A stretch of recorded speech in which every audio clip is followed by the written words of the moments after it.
And we are back. The familiar voice on a Monday night.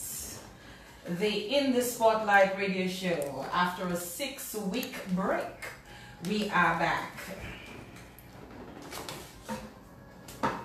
Good evening, everyone. It feels good to be back. And I hope that you are happy that we are back.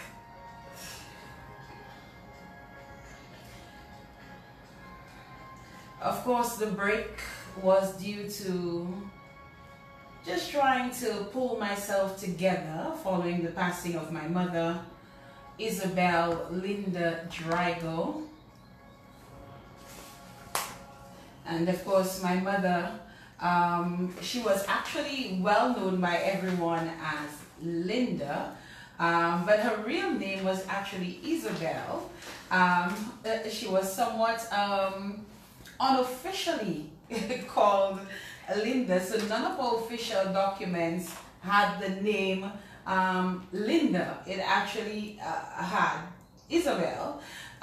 So my mother was a very beautiful woman from the village of Pishle, and she was someone who was loved and admired and thought to be somewhat, you know, the princess or the queen of Pishle, because she was so beautiful. And I'm not afraid to say that my mom was beautiful. She was very, very beautiful.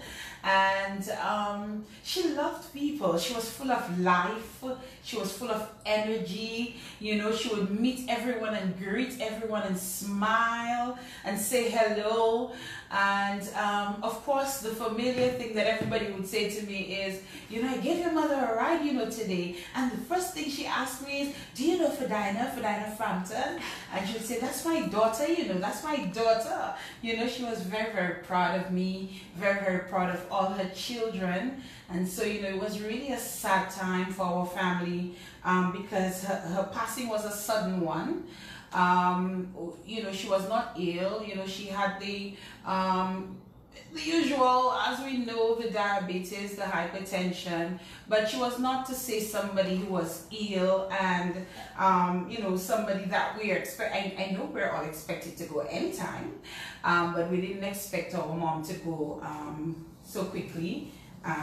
You know, taken to the hospital the Friday, and by the Sunday morning, you know, we received the call that she had passed. I was actually the first to get to the hospital because I live the closest, and you know, I was alone there with my mother for about a good 45 minutes, and it was not an easy experience until my other siblings and other family members came. So I just want to say hi to all my brothers and sisters.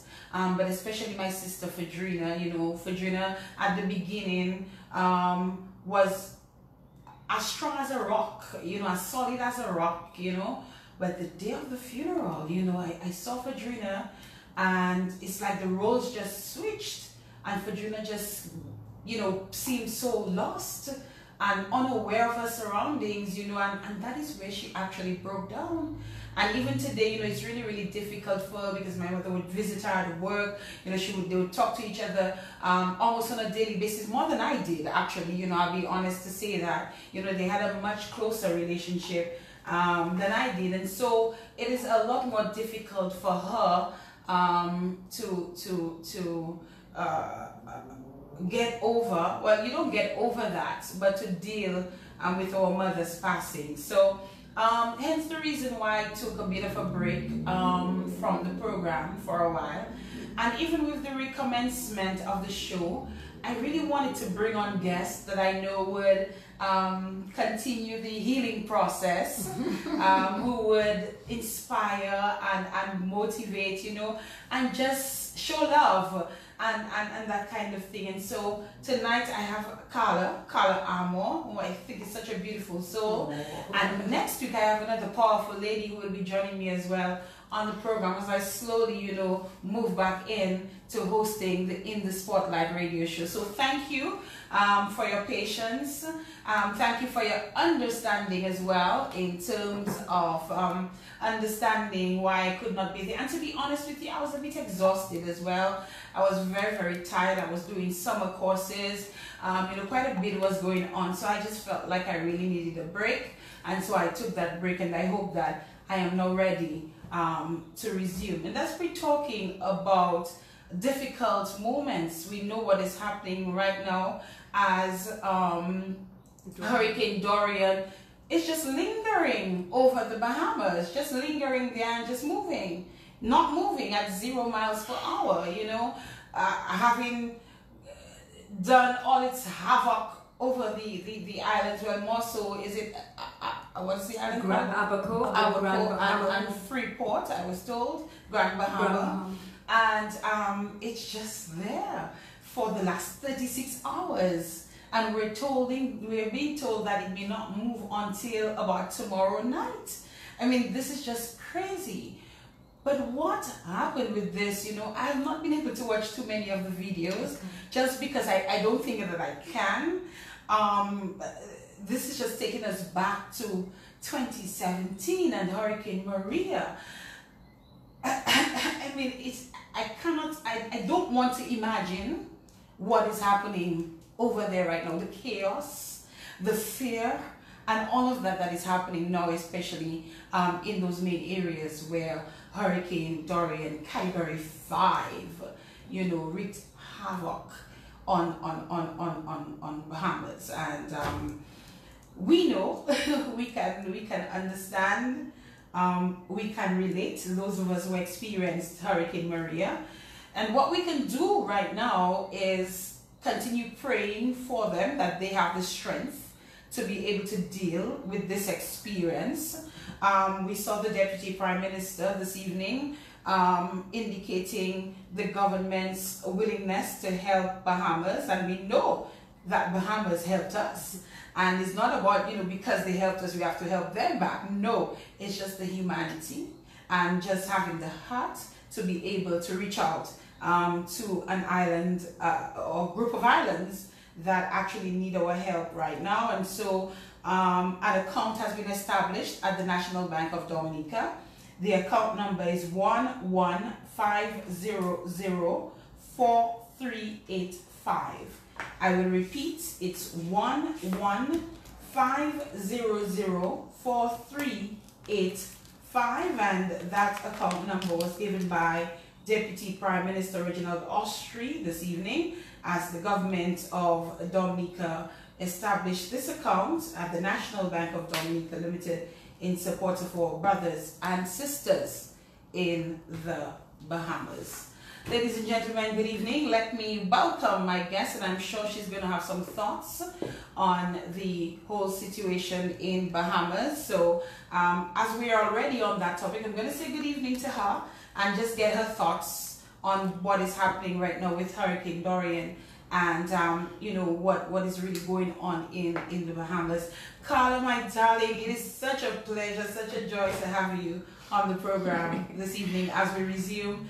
And I am happy that I have you because I think it's just, you know, helping me to set the right tone with the resumption of the In the Spotlight radio show. Good evening. Thank you so much, Kadarina. It is my honor, an absolute pleasure to be here tonight to share with you. And I know that this is a very traumatic time for you and that you've come back. And I am doubly honored because I'm the first guest on your return. And your mom was the very first guest of the In the Spotlight radio show. So that for me is really special. It's going to be historical in my archiving and memoirs of my In the Spotlight radio show. So I think that's beautiful too. Okay, now I don't want you to give me too many goosebumps, but my second name is Isabel. Oh my goodness. Yeah. Wow. You joking? No. Your second name is Isabel. Yeah. My mom's name. Wow. Yes, I'm shivering too. When you said that, I just freaked out. Yeah. Wow. So Oh my goodness! And so you see, Yeah. you see how this just happened. Yeah. Look at that.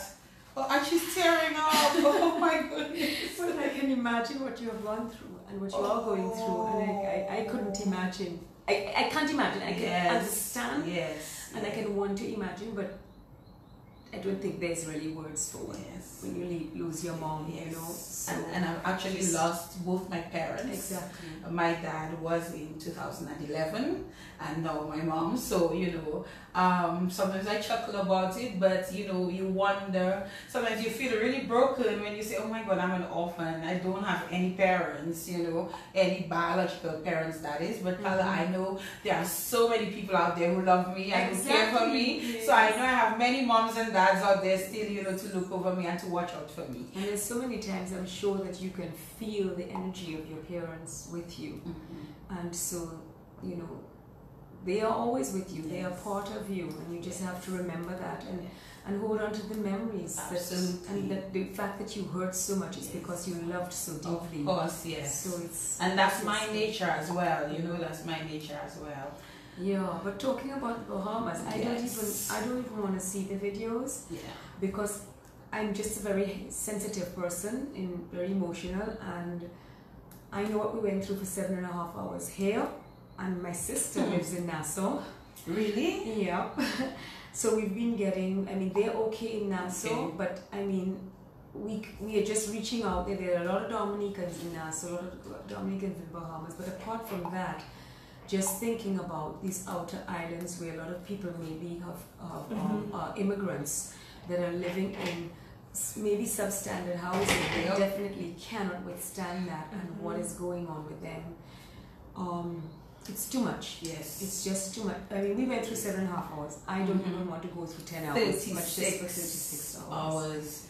And it's still there, lingering, not going anywhere in no quick time. It's rough. It's rough. crazy. And just before I came in, I was, of course, I was looking at CNN, and they mentioned that as far as they are aware so far, there's 5 deaths. You would have heard about the 7-year-old boy who drowned because their house, I think water came through their house, the house flooded and so on. And the mother of that 7-year-old boy is still not able to locate his sister. So there's quite a bit going on over there, and it's so heart-wrenching because we know what we went through. And Carla, I will never forget waking up on the morning of September 19th, not even having slept much. And you step outside and you look around and the trees are bare and there's no roofs on houses and so on. And I started thinking of I didn't even understand the magnitude of it all until a couple of days passed by, and then because by then we had no communication. Exactly. So you didn't know what anything was going on at the radio, nothing. And then you got a sense. So we know what's happening in Bahamas right now. And many of us are still not over what happened with Maria. As much as we've tried to return to a certain level of normalcy, we can forget. And this situation, just brings back those memories and the wind whistling and howling. Yes, howling is the word. Howling is definitely the word. So all we can do right now is help in whatever way that we can. They reached out to us. The world reached out to us. We now, in whatever small way that we can, we have to reach out. We have to lend not just one helping hand, but our toes, our fingers, everything that we possibly can. And again, the account number is 115004385, established by the government of Dominica, as announced by the Deputy Prime Minister earlier on this evening, as a way of contributing to the people of Bahamas. It could be $10 that you have, that's what you have. It adds up. My $10 and your $10 is going to add up so that we can send something substantial across to the Bahamas. Right? Okay. But Carla, yes. You know what? I'm just going to play one promo just to bridge the gap. between our conversation and our discussion that's going to start with you. Okay. I had what you want to talk about? What you going to talk about? What you going to talk about next? Okay. Which aspect? Okay. Because I had a poem. If you have suggestions of guests or topics and issues you would like featured on In the Spotlight, let us know. We would also welcome your feedback. Of course, to ignore that last bit you just heard. We're definitely not ready to outros yet. All right, so again, it's 28 minutes, moving down past the 8 o'clock hour. Good evening to you once again. And we really would like to thank you for tuning in tonight as we resume the In the Spotlight radio show after a short break that we took about 6 weeks. I know it's Labor Day activities happening in the United States. I know a lot of my viewers and a lot of my listeners are from the diaspora. So if you're out having some fun tonight, that's okay. I know you'll go back to view the video or you'll go back and check out the podcast. So whatever the case is, we thank everybody who is listening live on 95.1 FM on Q95 FM radio. Kadisha, good evening to you and thank you for being here this evening. And to all our listeners, we thank you, we love you, we thank you for your patience, and we thank you for tuning in tonight to the program. Now, as I said earlier on, Carla's mom was the very first guest on the In the Spotlight radio show. And this lovely lady set the pace for what this beautiful program has turned out to be. She made me laugh, she gave us stories, we heard about her, about her children, about her family. And tonight, about 6 years later, we have one of her daughters here with us in studios on the In the Spotlight radio show. And it is a pleasure to have her because this young lady is a dynamic woman. She's so talented, she's so skilled, and I think God has blessed her in so many ways. And we're going to get to learn a bit more about Carla this evening on the program. And Carla, your mom gave us, of course, quite a bit of background about you, but I want to hear... That's 6 years ago. I want to hear now from Carla's perspective. I want to get to know about this lady and who and what she's all about. So Carla, let's begin with, again, sharing with us your family background. The Armours. You're an Armour. You're married. Yes. So you do carry your last name, but we know you so well as Carla Armour that we just stick to Carla. But you tell us about that as we begin our conversation tonight. So Carla, who is Carla? Who is Carla? Boy, I'm still trying to figure it out. Oh, it's just a journey. Yes, I am married to Mark Thomas. I don't carry the name because I just think everybody knows me, so it's not necessary to be somebody else all of a sudden. I did try that once, but it didn't work, so I quickly took back my name.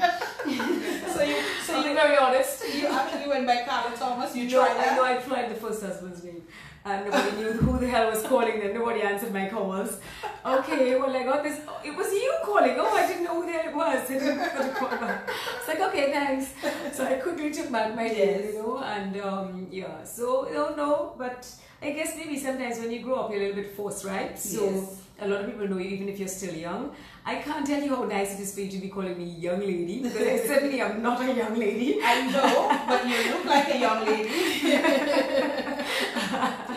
So yes, well, I don't know. First of all, I think, as I said before, I'm a very sensitive person. This hypersensitive person is a person that sort of senses a lot of things. Like I have a very keen sense of hearing, sense of smell, sense of things around me. I can sense things, and then I am affected by things quite easily. So I tend to be a little bit emotional. And I speak my mind. You do. So sorry. Who doesn't like that? That's just me. So that's the first thing, and I think it's quite fitting that I've always been quite creative. From the time I was, I remember myself like 6 years old, dressing up my little sister with all these clothes of my mom's. and making our big, dressing both of us in big afros, and my dad would take pictures of us, and well, the pictures, it was supposed to be my dad, I can't remember. And I remember my mom bringing me, when she would go to the French Islands, she'd bring me back the Vogue magazine. I was 6. I know I was 6. I couldn't have been 7. I know the time what was happening. And she used to also bring me back a lipstick. I think it was like a Christian Dior lipstick. But it always had to stay on her dresser. And it's only afterwards I realized it wasn't really for me. She just pretended it was for me. Because what was I going to be doing with a bright red Christian Dior lipstick? But that was like a little treat for herself, you know, a little nice red lipstick. My mom liked red lipstick. Yes. So that was a little treat. And sometimes I would dab it on, you know, because it smelled so nice. I didn't want to waste it, so I just dab a little bit on. And so I've always been really creative. So, yeah, I mean, from the age of really, well, obviously, a lot of people that know me know that my parents had Anchorage Hotel. Yes. And they built that when I was about 3. So basically, all my life that I remember, I have lived in a hotel, because it was originally a home, and it was expanded room for the yachts, people that would come, they wanted a place to overnight or shower or something. And 4 rooms went into 16 rooms when we built 12 more, and then that went into 26 rooms, and then 32 rooms, and blah blah blah blah. Yes. So it's just expanded, you know, and I've just always been involved in the business, because that's what our parents told us. I mean, if you want to go out to warehouse until 4 o'clock in the morning, that is your business. Because when my father would come and tell us there's work to be done, 20 to 7, you know, we're already late because the reception opens at 6:30 and there's some job to be done. You just learn to live with no sleep, you know. So I guess that's probably why I can go for many nights without much sleep until I just crash, which is not a healthy thing to do. So no one must do that, please. Sleep is very important. I do try to sleep much more. So I'm a little bit of a workaholic, and maybe ingrained in me to be a little bit of a multitasker. Because of that. I see my parents do it as well, you know. So I'm always involved in a lot of things. So yeah, that's me. Then I went away to boarding school in Barbados with my siblings when there was strikes in Dominica in 1978. I was only 9 years old, and they thought I was in high school, but I was not in high school yet. I was in grade 5. Wow. So they just put me in first form because they thought that's how old I was. They thought that was where I had to go. So I finished school at 15. Yeah. So nobody asked the question? Well, it was already first term over, and I was like, I'm hearing about common entrance things. Am I supposed to be doing this? Like they had 11 plus, I think they called it in Barbados. I said to one of the 5th formers, I said, aren't I supposed to be doing it? I haven't done that yet. When do I get to do that? And they were like, how have you not done this? I was like, well, I haven't. And then everybody kicked it and was like, well, it's too late now, you're already in first form. So I never, well, actually I did do it. They just said, well, if you want to do it, we'll just book you in and you will do it with the other, the lower class. So I did do it. So that's sort of, this long story short, is that I then finished school quite early. So were you bright? I wasn't bright. I'm not one of those bright people that just look at something and learn something. Okay. You have to work a little hard. I work for it, but I'm very inquisitive. All right. And I'm very observant. So that helps. Yes, so I will listen and I will make sense of it. I'm a commonsensical person, so it has to make sense for me. So I will ask the questions. Sometimes it's called rudeness if you ask a teacher too many questions, and I got in trouble quite a bit about that. And I got a lot of low grades because they didn't like me. But when I did my CXCs, I got all my high grades, and all the teachers' pets got sort of mediocre grades, and I just sort of picked up all my certificates and said, and you did your happy dance. I did my happy dance.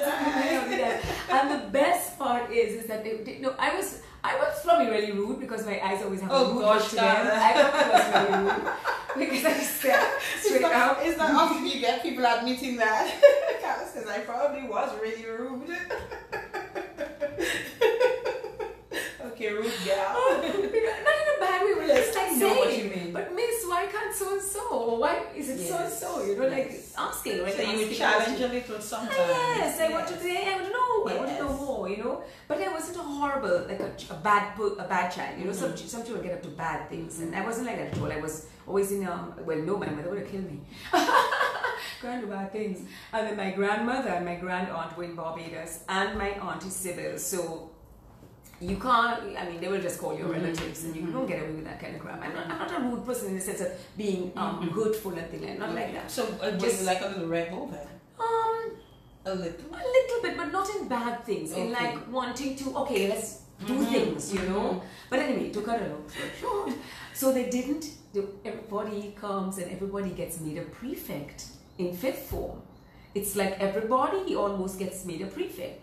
But there were like a whole handful of us that they just didn't like and they didn't make us prefect. Well, hello, who tell you that? When it comes to the house, choosing house captain, the house people have to vote. So they voted me as their house captain. The children have to vote. Because they knew I would make a good house captain, I would a good team leader, because I am inclusive. You know, I like to rally people around. And boy, and then they made Soraya Laville the games captain of our house. We were in the house together.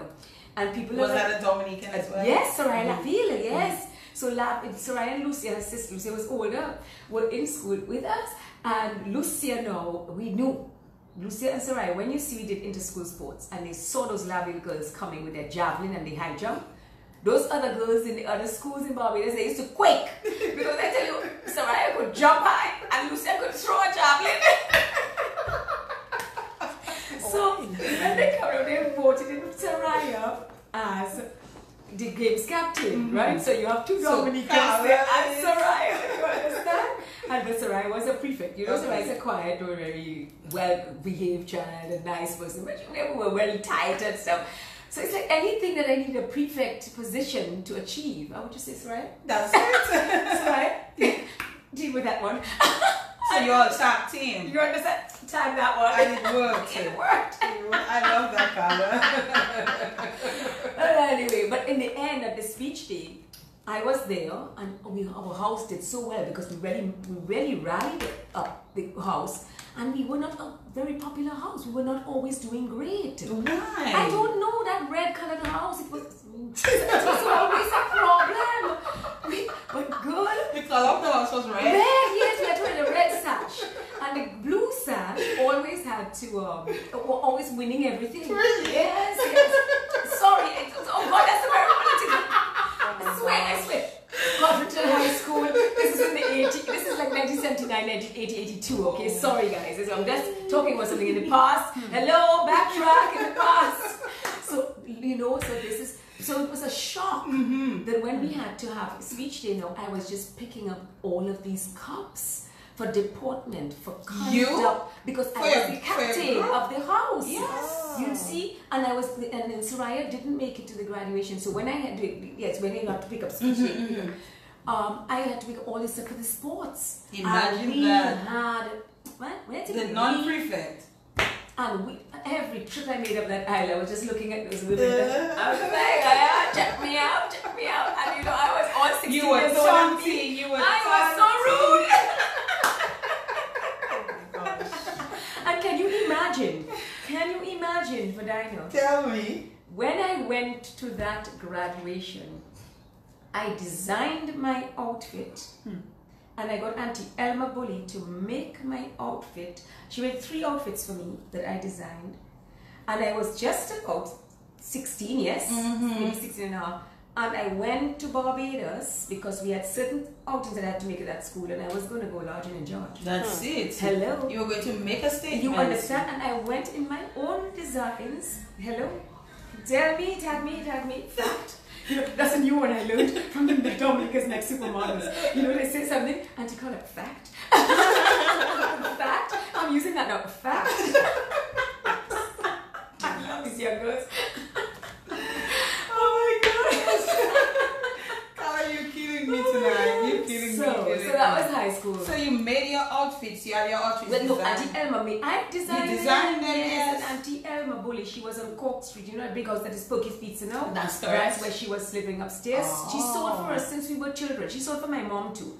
My mom actually lived with her when she was pregnant for me. Okay. Okay. Now, fun fact here: my mother is allergic to cats, and Auntie Elma always had cats. So she had to take this. How did that work out? Well, she had to take this extra medication for her asthma because she was pregnant for me and she was having asthma attacks. So my mom once told me, and I hope she's listening, she told me, I think it's that medication I had to take. You know they've banned it now.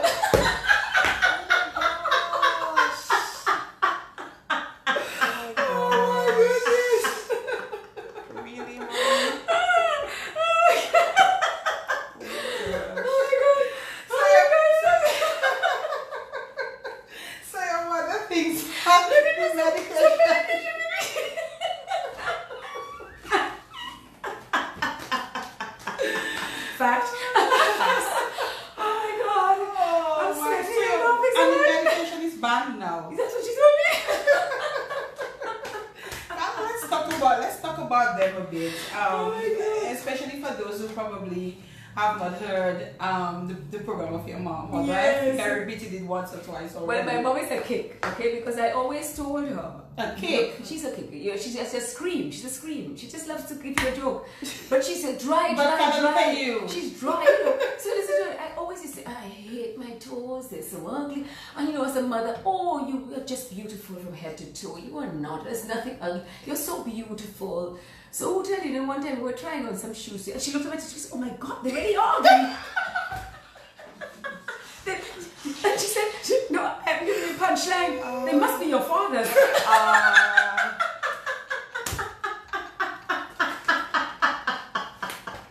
And they are. Okay, let's get to this. Your mother is bad. Still water's Well, ready. let's talk about her a bit. I remember I don't know how well I remember the joke, but she gave me a joke about one time something to do with your car, either her car or your dad's car, and cement. She was driving to go some. Oh gosh, okay, I don't remember it now. Probably you don't remember it. Maybe she text us and tell us. She's texting away on that iPhone. And either the car stall and so. There was this stuff, but I really did enjoy the program. With her. You seem to be following right in line here tonight. But tell us a little bit more about her, Carla, your mommy, your daddy. Oh my gosh. Oh God, where do you start? They were just such a dynamo couple, so very, very strict in the sense, and when I say strict, not in a wicked way, in a fun way, is that you just didn't not do well. They just expected you to be doing things excellently. And it wasn't, like a typical thing I would say is like, I remember getting 96 in a test, and you had to bring it for your parents to sign. Oh. There's no way I could bring that for my father. 96? Where's the other 4%? Yeah. Your father? Yeah. Would you get away with your mother? Maybe. Maybe, but not your But father. 92 is more acceptable. So you go and you ask the teacher what you didn't understand, what you didn't know. But a 96 is a silly mistake, and you shouldn't be so lacking in a thorough approach to your work. 96 is a slip up. Oh. 92 is a real mistake, something you did. You didn't know how to do right. You see? I know. Interesting concept. Yes. Don't tell him I don't know. Don't tell him I don't know. We're going to find out. Yes. So that was was his go way. back to the teacher and say, What did I understand Yes. or whatever? So that was more acceptable. Otherwise, you should have studied your work. Okay. So he wouldn't have been horrible or anything, but he would have just been. I would have felt a little bit like a fool. okay. To Yes, approach yes, that. yes. So in that sense, but at the same time, it was very fun. He taught me how to polish my shoes. He used to have us lined up on a Sunday, make sure all our shoes are polished. He taught me how to cut my nails and file my nails so that they would all be clean. We always had to have a nail brush. He was very much into being, proper and intact, and wearing the right clothes at the right time and not, and thinking about other people. I think both of them were like that, but they were both like that. But like mommy still like that. And in a sense, yeah, but it was fun. It was a lot of picnics. There was a lot of fun. I mean, my brothers taught me to drive when I was young. I would ride motorcycle when I was like 12. So you can ride motorcycle? Of course, I learned to drive a motorcycle when I was 11 or 12. I learned to drive a car when I was like 15. I remember my brother teaching me to drive, and my father would check if I could drive. And I remember 3 times he took me to the police when I was 16. Can you please give her her license? They refused. 17. Can you please give her her license? 3rd time, she's turning 18, she's ready, can you just give her the learners? Okay, Mr. Amo. But you think we don't see her driving at night? You know, so it was just like, you know, it was, you know, we used to just do fun stuff. We would go up in the country in Wesley. We'd spend a lot of time up there. A lot of time on the beach and a lot of things, doing natural things in Dominica, to the waterfalls, to the hikes. I think my mom and dad, if they couldn't do it, one of us would have had to do it to see what it was like, or all of us would have done it. So we did a lot of stuff. We just knew the whole island, you know, from Kashakru to Capuchin and Granby to Mayoro kind of thing. You had to know the whole island. We used to go through all over the place. So yeah, we had a lot of good time, but it was very serious. You know, it was take life seriously and do your best. And you know that motto, like, to that whom much is given, much is required. You know, and expected. Yeah, but I remember my father correcting me and saying, not what is expected, Carla, it is what is required. That is he said, no, Carla, it is not an expectation, it is a requirement. You know, so he said to us, if you have the opportunity to have the experience, share it. I remember telling him once, you know, I had my daughter, and I just thought, I'm not really a children person, I'll be very honest with you. Children are good with me because they know they have to just do what Auntie Carla says, because I will not put up with any nonsense. You know, I tell you your boundaries, you just stay within those boundaries. I don't have to say something more than twice. If I have to say it a 3rd time, it's because you're disobeying. 2nd time, maybe you didn't hear the 1st time, and I'm not into disobedience. So I'm not really a children person, although I get on well with young people. So I told him I don't want to have more than 1 child. I said that. I was just driving in a car and I said, you know, I don't think I want to have more than 1 child. You're saying that to your father? Yes, I was to be a child. He didn't say anything, you know, and about maybe 20 minutes later, we're driving from the north, and somewhere from the north we were driving. And he said, you know, Carla, what you said a while ago, it was a little bit disappointing to think that someone like you, who is already such a good mother, and who has such an energy to you, and such, I tried to remember what he said, and has so much to teach, and, you know, that you wouldn't have more children, because each child that you have could then share that with at least 1,000 other children. How did you feel about that? I felt good, but that your father would say something, because your parents don't usually, especially fathers, they don't really articulate these things to you. You just sort of so, yes, my father knows me, and yes, he thinks well of me. But that was really quite profound, and Did it change your mind? It didn't change my mind really, because I'm quite of a selfish person. Not in the sense that I am self-centered and self-absorbed, but I like my space. I think I am self-oriented is what I should say, not selfish, self-oriented. I love my space, you know. So if you have too many people in your space, and growing up with 6 of us children, I knew what it was to never have your own space, always wearing somebody's hand-me-downs or dressing like somebody else, you know, because we just buy one piece of fabric and would make 3 dresses for the 3 girls, you know. So I do like my own space, but I do too. I'm very much like that. I'm a bit of a loner. I love to go to my art studio and just do my own thing. I like a lot of 1-to-1 or 2-to-1 time, you know, with people. I love that. I relish that communion with more rather than big crowds, although I love to be in a crowd. But I have a stepson, when my daughter was 7, I think, just about 7, I met my second husband. Okay. And within about 4 months, I was already divorced and everything. Within about 4 months of us dating, my daughter was in the car with me, and no, I was in the car and I went to the bank. And she was waiting for me. So when I jumped back, you know when the kids sit and they hold on, they stand in the middle, in Dominica, they stand in the backs and they hold on to 2 friends. It's so cute, they're so adorable. They're so adorable. And she was really adorable. She is. And yes, my daughter's gorgeous. And she said, you know, Mommy, I've decided. I'm going to call my daddy, and I'm going to call Uncle Mark Dad. And that was the end of that. One is daddy, her real father. His daddy and her like stepdad. Uncle Mark is, and we were literally dating maybe 4 or 6 months.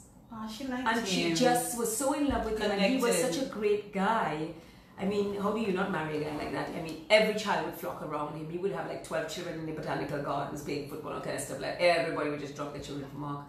So I have a wonderful stepson, Ben, who is the same age as Bayani, Yvonne's son, and that's how we met actually through the kids at football and stuff.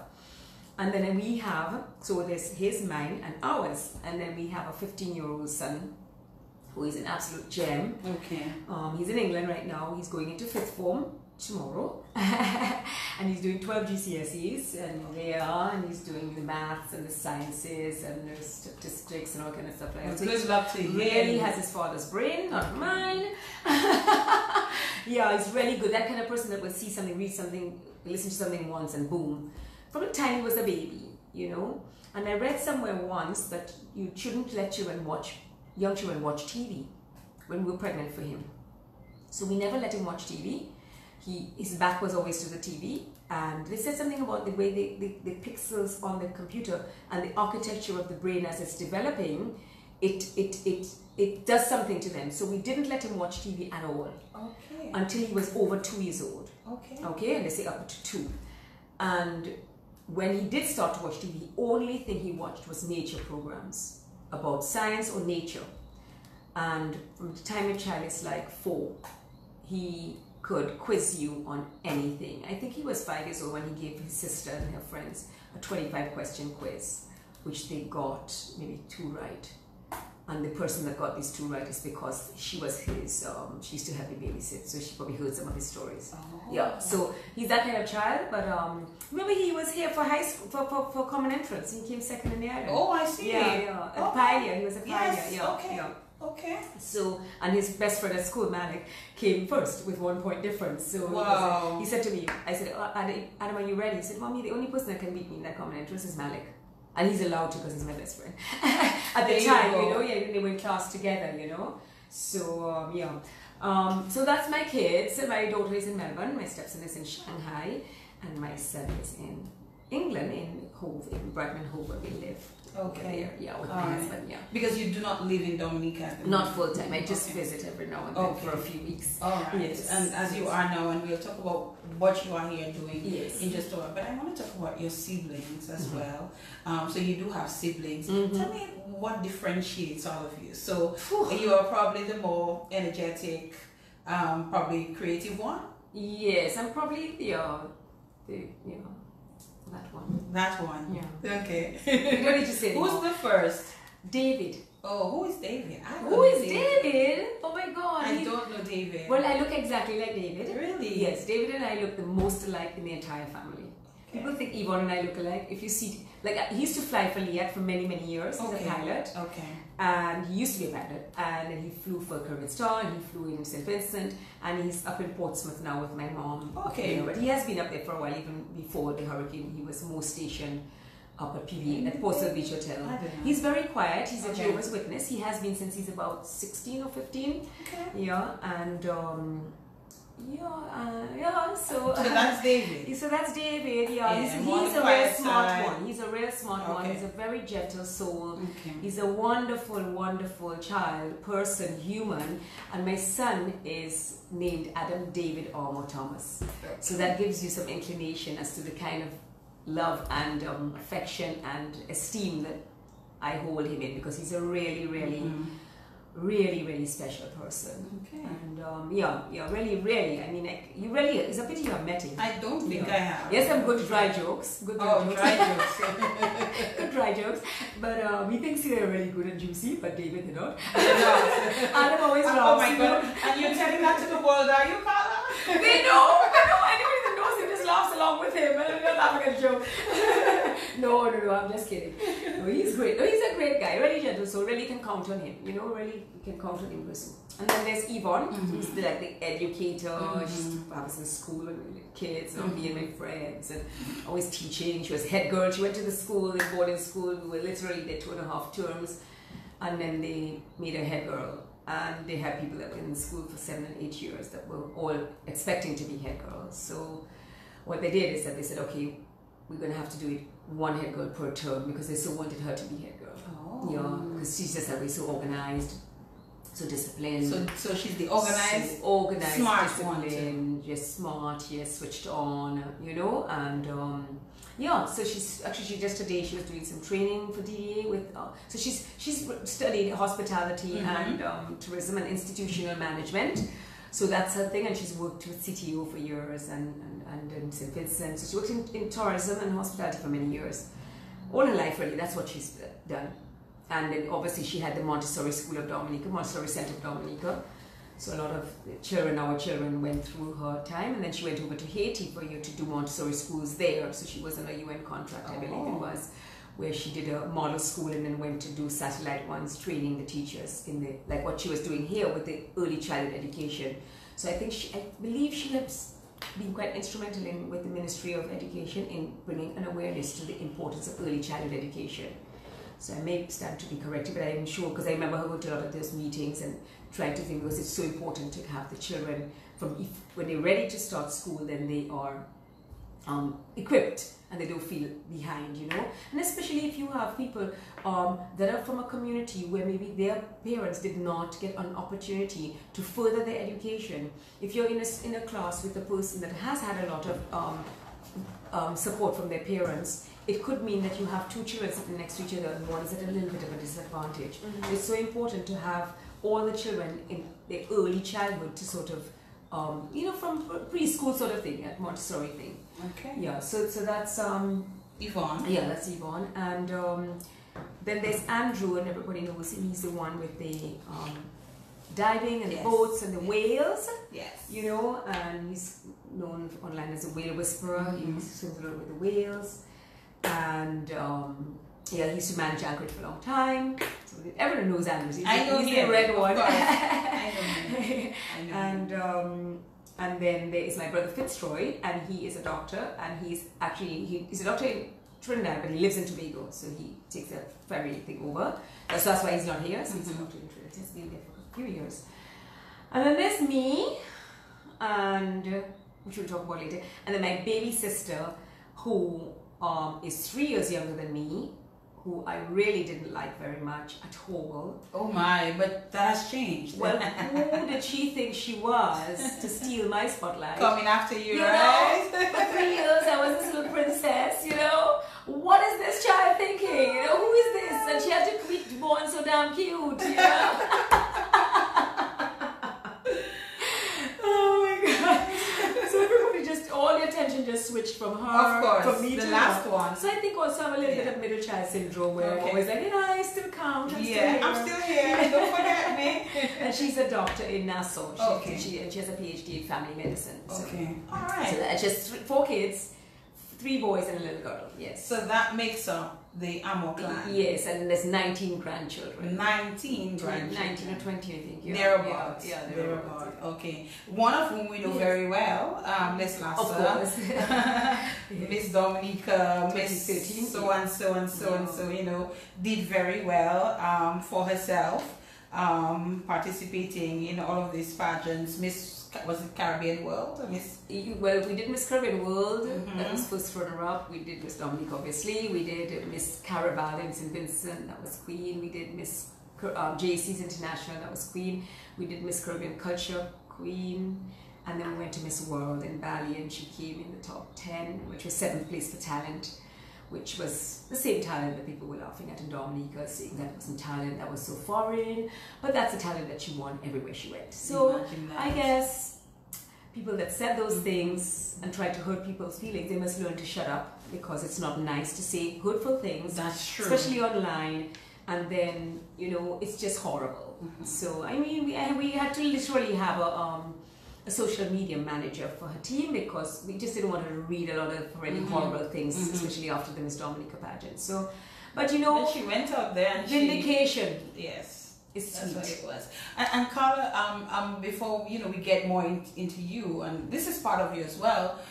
You were an integral part of her team. In fact, you were her chaperone. Yes. You were a chaperone. And what was it like, though? I don't think we've gotten the chance to talk to you, you know, in terms of being there as the person responsible for a young lady who is contesting for the title of Miss Dominica, and then after molding her and getting her ready for that, you then had to prepare her for the region.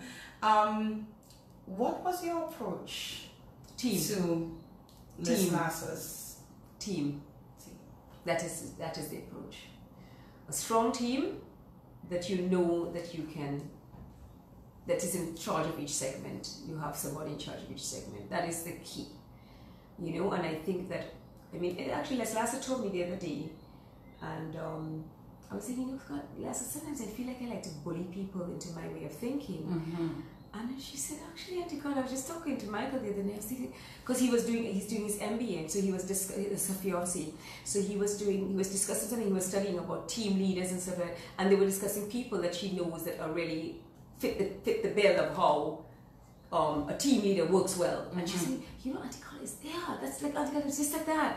So I was like, yeah, well, okay, that's cool, because I like to hear people's ideas, but at the same time, Fredina, I research everything.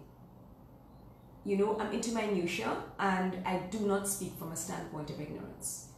So if we're going to talk about something, I know that I have researched it, and I have researched different aspects of different versions, so that if it comes to the table, we can say, okay, these are the choices that we have on the table, and this is why these choices could work. So after everybody gives me a choice, I say, well, these are the choices as well, and then we can then see. But then again, you just take your criteria, and you say, okay, is that going to tick off that box? Is that going to tick off that box? And you choose the way to move forward. So it's a matter of working with a structure. Was the success a structure that is proven, and then working with a team and knowing that you can rely on each other. So trust and team and structure, I think, is what gave us that edge. But I have to tell you something. Les Lasses is a tough nut. Meaning? She's very strong-willed and very hard-headed. Okay. But I can tell you something. She doesn't like you, Carla? Not like me. Okay. But she doesn't, she is not going to go anywhere and make a fool of herself. Okay. Yeah? And she will go there, guns blazing, 200%, and she's giving it her all. And she is a born performer. So she will work because she knows it takes work. She works hard, right? And when she sets her mind to something, that's what I mean by a tough nut. She is on stream. She is on. You know, she's on. She's just, there's no stopping her. You know, and I remember for the Miss Dominica pageant, it was Joanne, my cousin Jojo, or more, and she's my baby cousin because she's my god sister, because her dad was my godfather, so she's really special to me. And we were backstage with Les Lasses because she was on Team Lasses and she was in charge of wardrobe. So the final with everything, when we had to travel or anything, we would just check with Auntie Jojo. Okay, so I don't have to, because I'm too close. I'm her aunt, I'm chaperone, I'm designing all her outfits, I'm designing her, I'm choreographing with her, I'm doing the write-ups, I'm doing all of it. It's too much, so I needed this release. Okay. Dr. Severin was on her knowledge, not just speech, but her knowledge. And Kay Robinson was her speech. You see, so they could work together, what she needs to know. So you have the facts, you have the statistics, and I wanted her to write at least an essay a week. So that the topic was well researched to write an essay that you deliver to Dr. Severin. So it is of that caliber that when you speak at that level. And I don't want you to go to any show and not win the question and answer round. That's the most important for me. That and the talent. Obviously everything is important because you can't lose anything. As you lose a point, you lose a crown.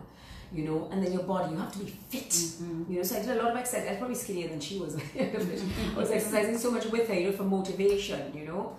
But coming back to it, I think what I was saying is that I could then put it off to Jojo. So at the backstage, she said, okay, I went to check on something. She said, Auntie Jojo, when Auntie Carla comes back and we start getting ready to get ready, I want you and Auntie Carla to make all the decisions. Okay?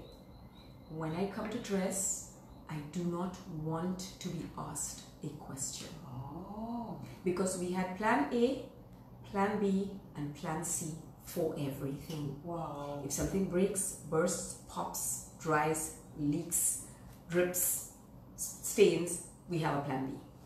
We have a plan C. So there was always that. So we know what's plan A, Auntie Jojo. We decide, and that's how we go. So when she sits there, it's just, okay, earrings come off, the next earrings go in, the shoes come off, the clothes come off, Well we sponge her coordinated. down, we put on the next thing. She just sits there, she watches her quotes that we've put up on the wall, or the pictures of her friends and her family that are supporting her. We've all pinned it up, everything is Are you around. serious? Yes, everywhere we went, we first decorate a place, all my hooks are screwed in, for each segment, everything is there, a table with a suitcase, as one thing comes out, it gets wrapped up, folds away. By the time she goes out in the evening wear, everything is packed up, her studio is clean, her dressing room is clean, except for her coconut water on the table. Everywhere we went, we would get an angel to deliver coconut water to her. Wow. For her energy. Yeah. So it was a matter That's that incredible. Oh, it was a science. It was a science. And the thing is, we did not want to have an argument, a discussion, because she needs to be in pageant mode, in excellence mode. We cannot be fussing. Oh, what did we put this? What did we put? Oh no, do spell. No. She cannot be at all distracted. And that's what we did everywhere we went. And I tell you, it works. You know? Something I was told too that you paid very particular attention to was the criteria. Oh yes. You would zero down into that criteria and make sure that you go by what that criteria said. You did that. Of course. The first thing I ask for on a show is, where's the criteria? What are we? What You are we? need to know what you're preparing yes, for. the first thing I ask for. When we register, we'll sign up the form, I want the criteria. And then Lissasa would take it and she'd break it down to a table. So she would have to put on a Google Doc, break it down into a proper table with the judging, with the team members at the top. Yes, so that we could then, every practice we had, every rehearsal, we had it there, and then we would have a running through, at least 2 run-throughs before the show. We would score her. So if there's anywhere she was losing a point, we needed to fix that. We needed So to you would have a panel of judges? We would have a panel of judges, each time different. Yes, at the Arawak House of Culture, we would pay the lighting guy, we would pay the sound guy, and we would pay, and we would pay, we would not pay, they didn't charge us for the space, and we would invite the judges and give them a little snack or something, so that it would throw her off. It was not always the same people. Every week or so, every week, we'd have a question and answer in the office somewhere, where it's about 3 people that she had not met before, where they could, so she would put her off guard. Yes, because it's strangers that are going to question her. So it has to work. It worked. But you have to put it, perfect practice makes perfect performance, and people don't understand that. So Carla, so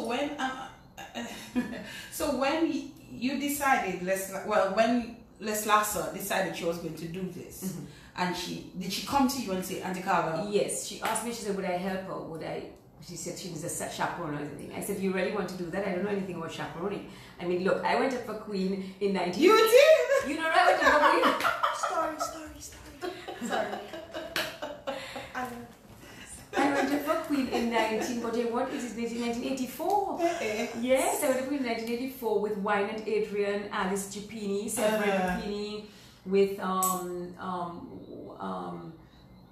McLawrence, Linda McLawrence, Julie Marie, I think her name was, Flora Morrow, Sandra Brown is the one that won. Yes. Yes, and Wynand came first runner-up, I came second runner-up. Oh, you placed? Yes, I came second runner-up. What you And did? it was 1 point between Wynand and Sandra, and 1.5 points between me and Wynand. So it was a tight competition. It was a good set of girls. We had good fun. It was good fun. So So you had some experience. well, I had that experience when I was used as decades before. Well, I know Okay. what Queen Show these days. Well, apparently you got to know quite a bit. Well, I had to learn. I tell But you know what? learn by force. I figure what worked out for you was the planning. And also, my master's is in event management. So underneath that would come project management. You see, you have to know project management to manage an event. And you have to know what you have to set up your table, and you have to have your checklist, and you have to have your timelines, and you have to do that. And I've been a personal trainer, an aerobics instructor, and a Pilates instructor, and I've been all of that from the 80s I was teaching exercise. I'm qualified Pilates comprehensive instructor since 2004. So I have worked with training people in that way for a long time. I know you have to structure things. When you have to train people, you have to have a structure to your training. And I'm You the just fact put that it I'm all creative. together. I use all It my all just skills. came I use all my together. skills, and as being also I'm a life coach. So using that, then I could also pull things out of Lassa that she wants to do. Mm-hmm. You see, what does it mean to you to do this? What does it mean to you? Because Lassa's not a pageant person. She did it because she wanted a scholarship, because she wanted to go to university, and her mother has 2 sons, a single parent, whatever, blah blah blah. But she said, "Mommy, Auntie Carla, you can get a scholarship to go to university. I have to do it." So I said, "Well, you have to be ready, because you also will be Miss Dominica for the rest of your life, and you will be the representative for the year after that." So that is what I didn't say. If you win, I said, if we do this, this is what you will be. There was no way in my mind, and a lot of people thought, "Oh, what is Carla thinking? She doesn't know what she's doing. She's never done this before, and oh, she's pressuring less last, and blah blah blah blah blah blah." Well, the pressure works. I don't stand for nonsense, and I'm not wasting my time. And you let her know that from the onset. I remember once Your niece that you love. Of course I adore her, but I want her to be excellent. You gave her some tough love. You have to be excellent, man. What is this about? Okay. We're not in this to lose. But I went to her practicing one day. She's been practicing. Oh, well, I'm going to see what they've been practicing this dance. Then she's asking, Auntie Carla, pass me my water. What happened? Pass me my water. I said, "Where's the water? I'm looking everywhere for the water." "It's in my bag." Till I hit the roof. And the roof is high. So She's supposed to be drinking her water. I said, "You so haven't been practicing. You have not been thirsty yet. And you've been practicing for an hour. Well, you already have. Let's practice now. Let's start to warm up."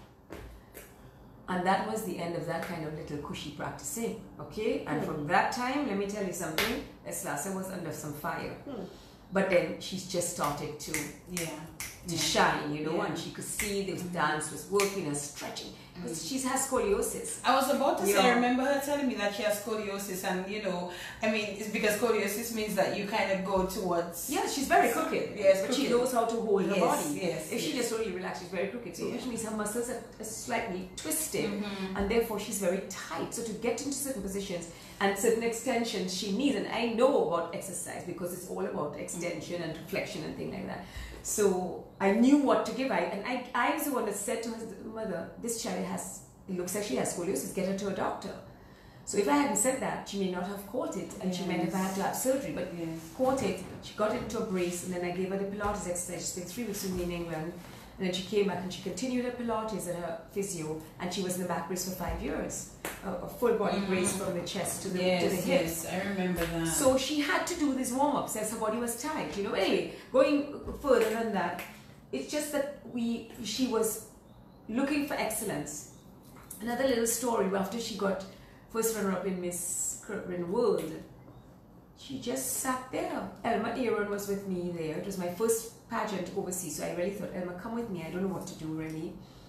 I just met a guy. First of all, we got onto the plane in Antigua, and as soon as we got on that, that is when we learned the art of traveling during pageants. Okay, Danny Chester later, he told me once in a show at Fort Young, he said to me, "Carla, and listen to me, when you see you going for those pageants, you have to put the fear of God in the other contestants. That's what you have to do.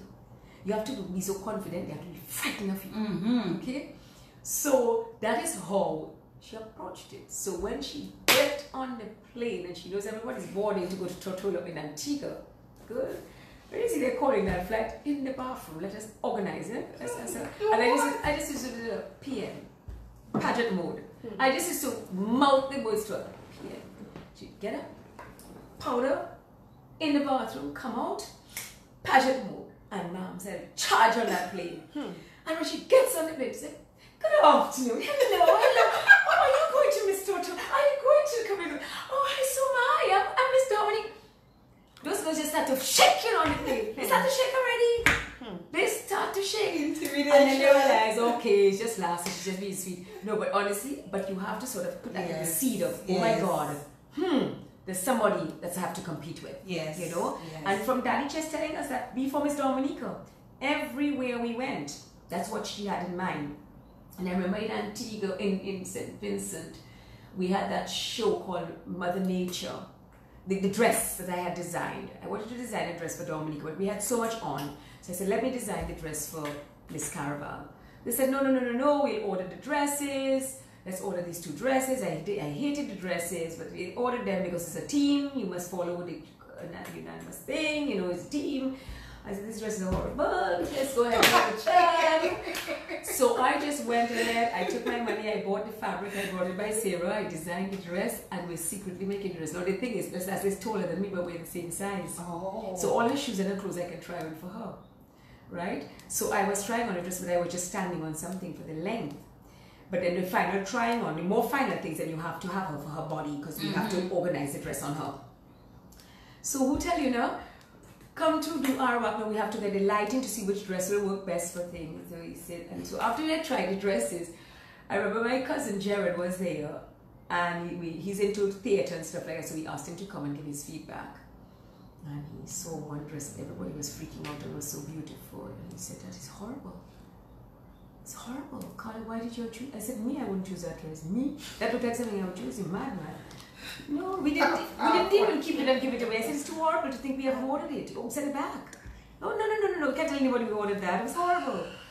Anyway, they ordered it. I wouldn't even tell you who it was the person on that time that said, that would be a wonderful dress for the class. It's so mermaid, it's so sexy. Okay, alright. That, I won't even call the name. No, don't. But she knows what she's saying, and she would say everybody's listening to her because Carla is just crazy. Okay, always wants everything her way. So everything, they're ready to pack up. What we're going to do, I said, well, you know something? I have one more dress. And you brought it out. They were speechless. Speechless. She came out in this dress that was pinned together. Because it was not finished. Even Woodman in the lighthouse came out and wanted to watch the dress close up. The thing was so beautiful. It was that green one that she won Best Dress at Miss Caravan. And she wore it again for Miss Caribbean Culture, and she won the crown again. So she's crowned twice in that same dress. You see? Yes. And she still tells me, you know, Auntie Carla, we should have taken that dress to Miss World. But on Miss World, it talked about originality. Okay. So I didn't want to wear the same thing if they were seen it before, twice before. Else, you see, so that's what I was nervous about. But when she put on the dress, so when she put on, that's the point I was making, and we finished with Queen, eh? Yes. When we put on, she had the lace, it was appliqued over the dress. That dress took us some time to make. We almost flew Sarah with me, you know, to Caraval, because the dress wasn't finished. Serious you take wasn't finished. So I had to stitch it in a night, you know. It was so much work. I had to get 2 seamstresses in St. Vincent to help me.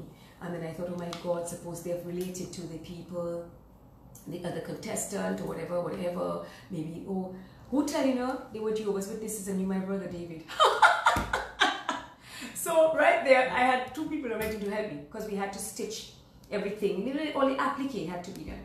So, because it was pinned on when we left. So she had something on her arm with the lace creeping up, like the vines creeping up her arm. She had the ring on her finger thing, and she had it in her hair.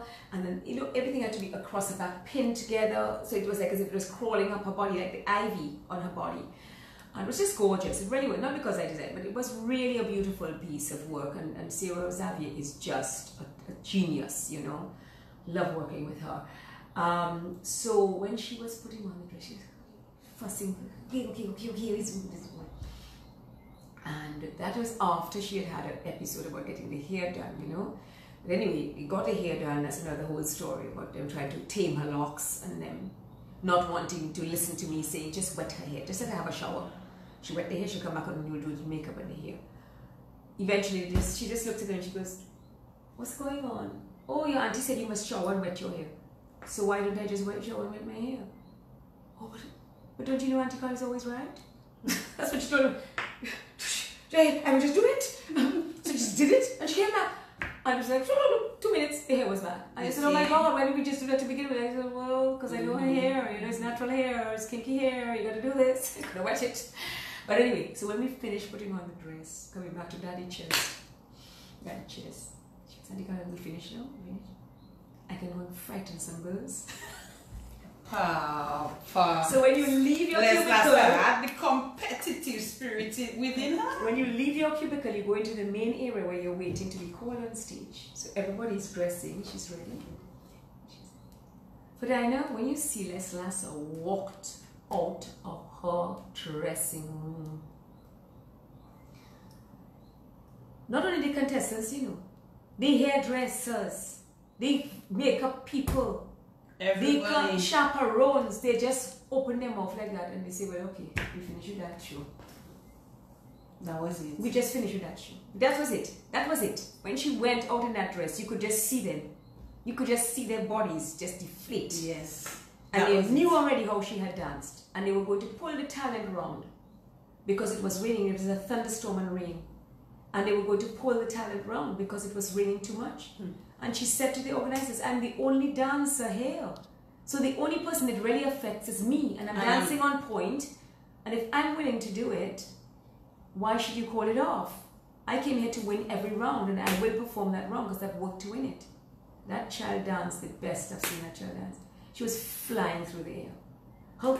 The rain was flicking off her shoes and making kaleidoscope in the lights. I tell you, that was amazing. It was the most amazing thing. And then while she's doing her dance, she's dancing about breaking free from domestic violence, right? And she's already said her poem about domestic violence. And in the crowd is her friends from when she had lived with St. Vincent with her mom. And they're handing out leaflets about where to go for help if you are suffering with domestic While violence. the talent is on. While her talent is on. They are literally crowd with little flyers of this. So she's making a statement with what she's doing. Yes. You know, so it was always about making a statement. And because she knew, that is the thing. This is really the answer to what you asked me, to be honest. The reason I think Les Lasser did so well is because every round was filled with purpose. Her costume had a purpose. Her bathing suit had a purpose. Her dress had a purpose. Her talent had a purpose. Her question answer had a theme. You understand? Which mostly they have a theme. But she was so researched with her question answer. So in St. Vincent, it was Pink Ribbon Celebration, celebrating the survivors of breast cancer. And at the same time, again, her friends were out in the crowd. Early detection is the best protection. And they were handing this out and a number for the St. Vincent Cancer Society on it, right? And little pages, like, you know, like a quarter page, and they were handing that out. So it means that she knows that people have died from breast cancer, and she's with her Pink Ribbon Celebration bathing suit, and that is what she's saying: protect yourselves, go and get checked.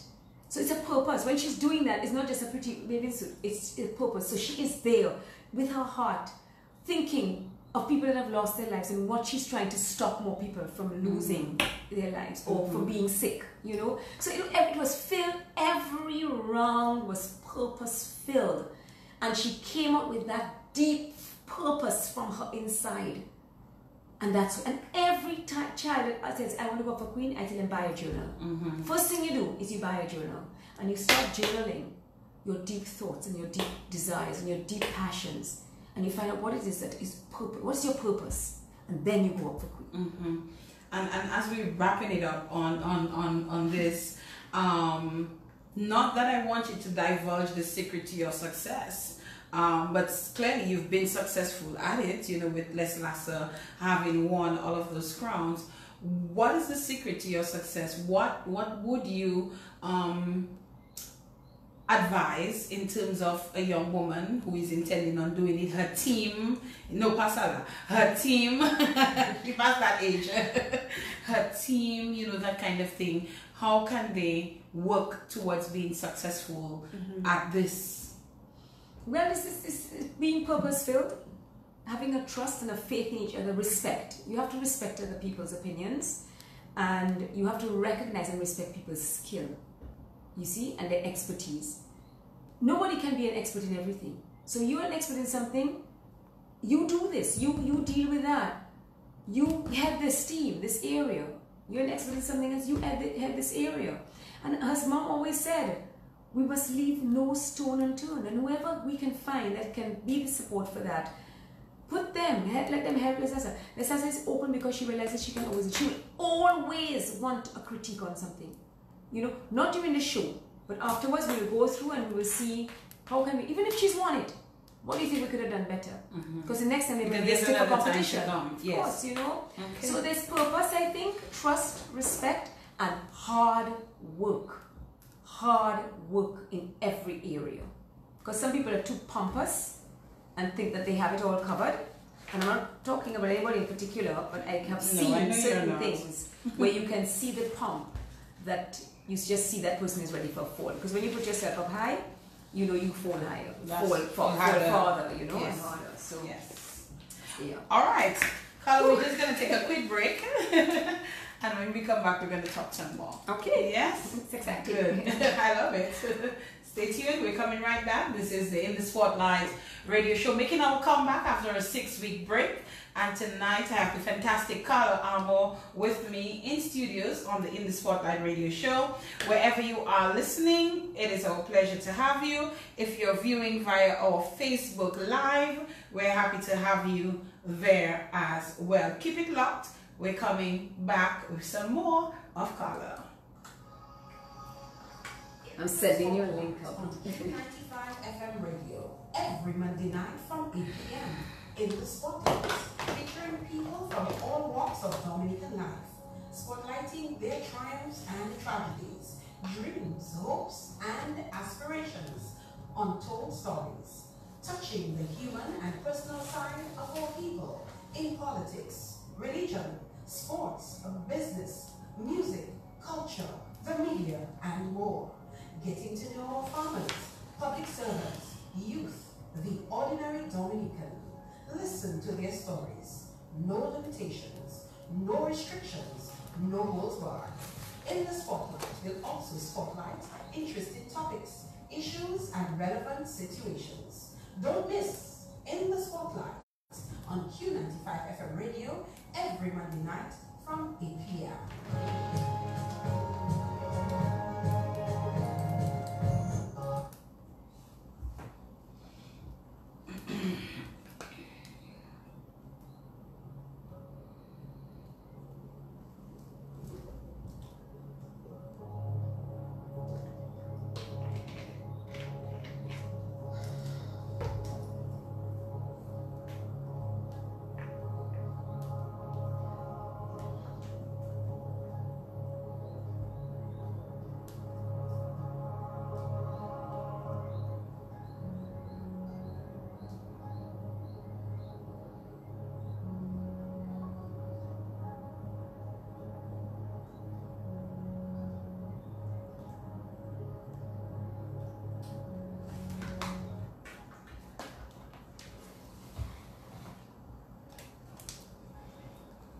And we are back. 9:30 is the time in the studios. Yes, it is. Artist, designer, performer, writer, coach. Let's talk more with Carla Armour on the In the Spotlight radio show. Carla, where do we start here? I don't know. Carla Armour is an artist. Let's talk about Carla the artist. Okay, what part of that do you talk about? How did it all begin? Oh, from the time I'm a child. Mm-hmm. I've just been very creative. Mm-hmm. And then we talked about the beginning, and then I went to Parsons School of Design in New York. Okay. And I did, you do first art and design because you have to do your foundation year. And then I did my associate's degree in fashion design, so I majored in fashion. Yeah, that was quite intense, and it really exposed me to a lot. And I mean, you're in the fashion industry, right there in the heart of New York, so that was really, really quite an experience. Yeah, but I did want to come back home. I thought it was really, really hard work to very competitive, very dog, and I was just like, oh, I want to come home and do something at home in Dominica. I always want to do things in Dominica because I just love Dominica, and this is where I'm from, and I don't know, I'm just like that. I just always thinking Dominica. So very patriotic, I guess. Yeah, so then from the time I came back from doing that, and I also actually did a chef certificate while I was there at the end of my course. So I'm a certified chef. I did chef and restaurant management. And I just thought, look, my family have a hotel with a restaurant. It would be nice. It's just a 6-month course. I could probably tack that on. And then you have to do like an internship, which was a really big hotel, a 1,400 room hotel. Yeah. So that was a really good experience because I think 4 restaurants in that hotel. And the room service department, which anyway they stationed me in, was massive. I mean, it was massive. And literally, which is hundreds of breakfasts going on in room service, hundreds, you know. And so that was a really good experience in getting to meet people from all this strata. In New York City, New York Restaurant School. So in all the strata. So that was also a creative thing. And that's why I'm always into food and stuff like that. Because I know my food, I know about restaurants, I know about managing a restaurant, I know about managing food and the science and how you deal with it and not get it rotten or whatever. So that's why we find I'm the one that's always on the creative side of our tourism and hospitality. And so yes, I did that, and then when my grandmother, I was working in the hotel for quite a while, and I went to, from the time I came back from high school, I used to do exercise classes and things like that, because I just liked aerobics and stuff. And then I went to England. So that's when you came back from Barbados? Yes, from there. Boarding school? Yes. And then, so that would be into fitness. But then when I came back from New York, I went to England for a little while, and then I got some certification in aerobics at Pineapple Dance School or something for aerobics. So I got that certificate, so I started another class again. So again, I was just into that. I do like a couple of afternoons a week, you know, at Dominica Club I used to do it. And then I did the step aerobics because this lady, Diane Sheridan, she used to teach, and she was going away and she showed me her steps, and I continued her class. And so it was good fun. We would do that twice a week, keep people fit. And I was a real gym buddy. I used to go, when I was in New York, I used to go to gym a lot. I just loved being fit, you know, so I used to do that a lot. And I started running from then. I used to run in high school actually. So I've been running since I'm about 12. So then I was working in the hotel, and I went to England. I came back and I worked up at Picard for a while. And then when I came back to Anchorage and I had my baby and I was working at Anchorage, and when I was on maternity leave, I was doing sort of interior decorating, and yeah, because I was doing this at our properties, you know, doing the interiors, so did more things. I had a couple of ladies sewing for me, you know, and I had a little factory downstairs in my home, making all kind of stuff, sort of furnishings, and yeah, curtains. Yeah, I would go to Bottle and get a fabric, or yeah, so yeah, depending on what hotels, anything, yeah, so things like that. So I did that, and then went back to work, and then my grandmother, she was not well. And when I came back from England, I had said to her, you know, there's this place called Cafe Casbah in London, and it's so cool, and Caribana could be similar to that, you know, you have your art and craft, and you have a little cafe, and she said, oh God, I can't, I'm not into all of that. So when she had leukemia, and one day she just called me, and I used to live on Cork Street at that time, just down the road from her, so I could spend time with her. So she called me and she said to me, you had spoken to me already about this business. Would it be something that you would want to take over, buy my company, Caribana, and do it now? Would you want to do? Still interested? I said, of course. And this is years later. I mean, you're talking from, it must have been about 4 years later or 5 years later, 4 years later. And so that's when I bought the business from her. I paid her first month's rental for her shop space, and I started renovating, and that was Caribana and the Iris Dangleben Gallery that I had on Cork Street for a number of years. Yes. I know that little place exactly. right there. So back, opposite Deepex, a little lower down. Yes, exactly. Just a little lower down. Yes. So I had my art studio right at the back where the ladies used to weave the mats, make the big mats, the vetiver mats. And then in the back, which was just like which would have been the garden, the out garden in the past, in the days gone by, I made it into a little cafe and the art gallery, and this front was the craft shop. So I started to work with craft people all over the island, and specializing in their craft, you know, what they made, whether it was the screw pine, the vetiver, the lauma, the fouiger, the wood, whatever, the drums, whatever.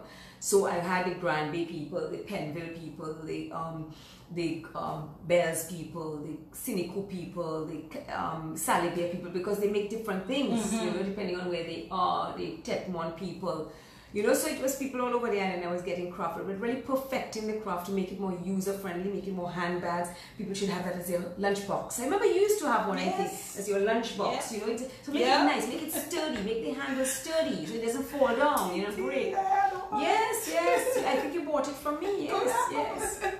So I did that, and then the gallery really kicked off, and then it became the hub for the Writers Guild and the Artists Guild, and then we started Shape. A group of people said, Carla, you know, we're starting this thing, Jackie, Jubini and Julia, but they said, we're starting this organization, come on board with us, and then they elected me as the founding president of Shape, a position I held for 5 years while we tried to do... I remember Shape. Yes, and we did all sorts of awareness for your vernacular architecture and your, you know, and just preserving what is there, you know, and learning from the lessons of what is there, why it's there, why the airflow and all of that, and the material used, and brightening up the place with the colors and stuff like that. And so I did that for a while.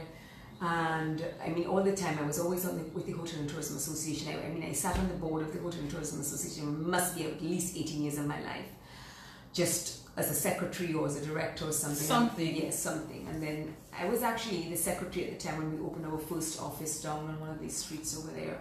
So I worked with Mr. Alexander. Philip Alexander was the president at the time.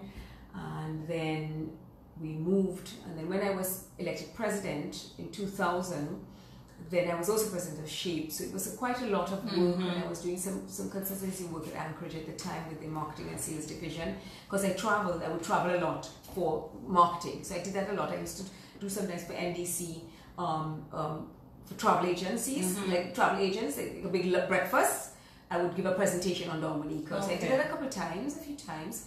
Like with Sauvages Esprit, with Steve Johnson, this kind of I remember these people in NDC. Yes, so my first show I did with the NDC and with Dominica was in 1988 in London. Was the first show. So I've done dozens of those things representing. But your mom did quite a bit of that. Oh yes, as well. Before us, and we took over from her, you know.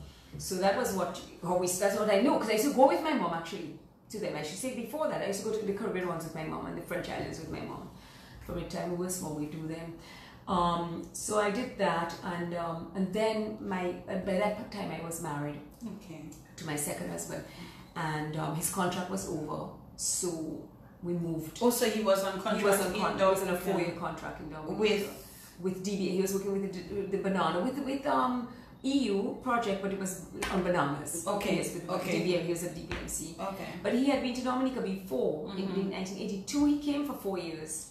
And so you didn't know him there? I didn't know him there, but he knew everybody we knew. So he was literally, he has a picture of him taking a picture of his friend, Fafa, his godson, and Mrs. Coles, Dr. Coles' wife, and right behind them is my boyfriend at the time, which I won't call his name, and my sister and the edge of my sleeve. Yes, I was like literally behind the person who was taking the picture of, and we never met, but we knew a lot of the same people. So anyway, we met the second time, and he was here. So we moved to England, and then soon after that he got a job in Namibia, in Southern Africa. So we moved there for 4 years. Really? Yes. So that was great. You liked it? Oh, I loved it. I absolutely loved it. It was actually between Dominica and Namibia. If I had to live somewhere, I would be very hard pressed to choose. I shouldn't say that. No, don't say it. Yeah. It's yeah. Some of my closest friends are still in Namibia. Oh. Like my sisters. They are like my sisters. That's what they call. They just call them. I mean, I have more than a handful of such special women out there. You know the kind of person you would give your newborn child to. Yes. That's the kind of. Well, I've never had a newborn child, but anyway. Hello. If that's what you Hello. Yes. So it was just a beautiful time, and we had our son out there. It was beautiful. He was born in Namibia. He was born there. Oh. It was just beautiful. It was just amazing. The place is amazing. The people are amazing, and it was in Africa. We toured a lot of Africa.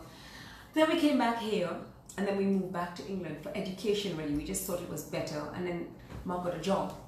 He got a job in England. So I had to kind of stay put. It was a good job. And it's the same job as he now. So he's still in the same. When I was 2006, he got a job with that company, and so he's a director on the company. So it's owned by an American company, and so he's pretty much ready to retire next year. Okay. So yeah. So So then when I was in Namibia, I really used to incorporate, before that, I used to incorporate Pilates into my exercise classes when you do the floor work, but I didn't know it was Pilates. I knew it as Contrology because I got it at the back of a pamphlet. I ordered the pamphlet from the back of a magazine in the 80s, but it was called Contrology. So I had the exercises, I did not, but Mr. Pilates called it Contrology. But when he died, people started to call it Pilates. I see. Okay. So when I started to expose myself in England to Pilates, So I know this. So promptly I went to Namibia. I just started to do courses. So I used to go to South Africa to do my courses. And by the time I left Namibia, I was the most highly trained Pilates instructor in Namibia. I had trained for my master instructor. I had done 2 courses. She was planning a 3rd one. I had brought her into Namibia and I had trained people that were getting ready for a course. I was already named as one of her trainers, teacher trainers there. I mean, these people went crazy with this Pilates. I mean, I had a good contract. De Beers at the time, they took me in. They contracted me to do all their wellness program for their office and for the 2 boats that they had outside mining diamonds. You know, when you say De Beers and you hear diamond company, you know the kind of money they want to pay you. But my husband wanted to move to England, so we left. And I had to hand that contract to somebody else. But wow. Yeah. That must have I worked. still kick him for that. That must have worked. But he's probably listening, so she did. But look, a lot of things wouldn't have happened if we didn't move. So you never look back and regret. You just think, oh, okay, this happened instead. Yeah. You know, you just enjoy what happened. So yes, we moved to England. And then I wanted my son to have a little bit of a Caribbean experience. So when he was moving school at 7, I thought, let us move him to Dominica for a couple of years so that he would understand about being in the Caribbean. He would understand the culture and the relationships in society and the community sort of structure, because it's very different from being in England. I remember my daughter, when she first essay she wrote, or the first thing she had to do in drama, she did a play entitled My Neighbor Is Not My Auntie. And they couldn't understand what that meant, and she had to explain how different it was. That she was writing a little play about how you live in a country and your neighbor, you don't even know them, because so in Dominica, everybody's your auntie. Everybody is. So I wanted him to experience that, and it's the best thing I did. 2 years, well, it was originally 1 year, turned into 2 years, turned into 4 years because he was doing so well. I was having so much fun. So you came back and your husband remained? Because he was working. But my husband travels a lot for work. So a lot of time he travels, and what he used to do is like every 6 weeks or so, he would come here for a few weeks and work from here. So that he would see us during half term. So he would try to schedule his trips outside of that, and then we would go up for summer and it worked. And it worked. It was an expensive endeavor because it was 64 transatlantic trips between the 3 of us in the 4 years. Yeah. So it was a bit expensive. But you get air miles. Avios. So we did that, and it was great because Adam loves carnival. You know, I'm a black man, and he's like, he likes to sing calypso. He's the first person to ask me when is next calypso coming. He will tune into DBS from England to find out when the calypsos are coming out.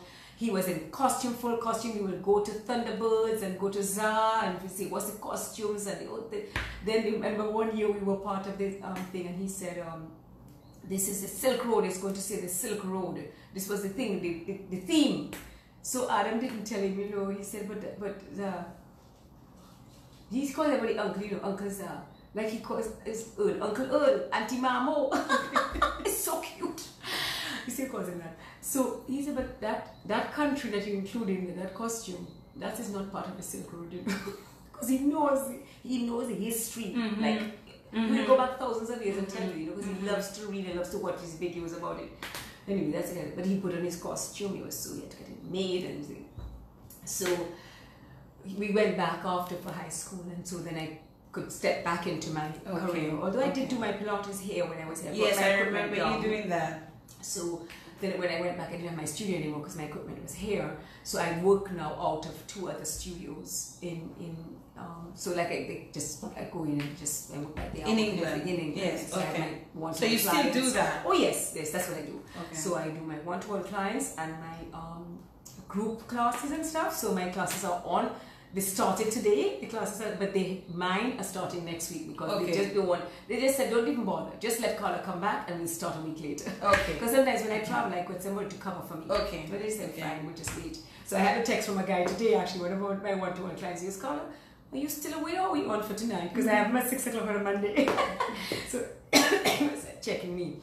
And so I do that, and I do some well-being coaching as well. So if people want to just keep on track with their well-being and their weight loss or their weight management, you know, and sort of their And you reached out to confidence. me, and I have not. I should take advantage of you You while should you're take here. advantage. You know, it's online. You can do it online, not while I'm here at all. It's all because most of my stuff I just do via So Skype. tell us more about Pilates and this whole well-being thing that you do.